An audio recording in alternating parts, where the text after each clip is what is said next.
فليتفضل إخواننا الضيوف ومن يتحدث باسمهم بالحديث وتوجيهه إلى دولة الأخ أبو ثابت. بارك الله فيكم وجزاكم الله خيرا، والسلام عليكم ورحمة الله وبركاته. الرحيم، والصلاة والسلام على سيد المرسلين النبي العربي الأمين. إخواني الحضور الكرام، وعلى رأس المستقبلين دولة الأخ أحمد عبيدات القامة الوطنية التي نفتخر بها في كل موقع عمل به. يكفي نظافة اليد واللسان، وهذه هي الأساس والخلق العظيم، كما قال في منزل كتابه يمدح النبي عندما قال له: وإنك لعلى خلق عظيم.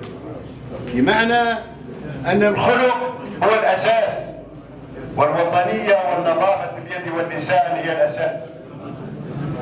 شرفوني وكلفوني عشيرة الزاهري الحويطات أن أتكلم باسمهم هذا المساء، وعلى رأسهم أخي ناصر الزاهري جد العريس، وهو الأخ الذي لم تلده أمه وأمي بنات العم، وعشنا سويا في راس العين عمان منذ 70 عاما دراسة وعملا وشمة هوا مع بعض.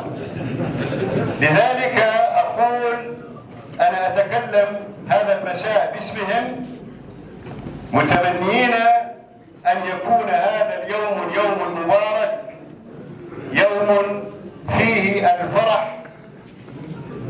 بنتائج التوجيه أولا، وقد فرحت كثيرا عندما كان الناس يمرحون مساء، لكنني صدمت اليوم عندما قرأت الجريدة بأن 63.4% نسبة النجاح في التوجيه، وهي أعلى نسبة في تاريخ المملكة بالتوجيه، وكأننا بحاجة إلى تخريج عدد كبير من الطلاب حتى يذهبوا للعمل فورا، ولا يعلمون أن 110,000 واحد نجحوا بعد 4 سنين خلصوا جامعة وعلى البطالة.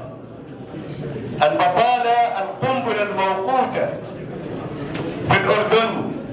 الزاهري أبو جد العريس هذا قبل عدة سنوات كلمني يبكي على التليفون، قلت: ماذا يا ناصر؟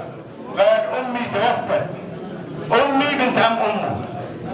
شو المشكلة؟ طب خلص يصيروا كبيرة وكذا. قال: لا، حاطة بوصيتها إنها تندفن جنب أم ممدوح أمي بنت عم. لذلك أنا اليوم سعيد. لذلك أقول حياكم الله في هذا المساء، وعلى بركة الله وسنة رسوله الكريم نقرأ الفاتحة.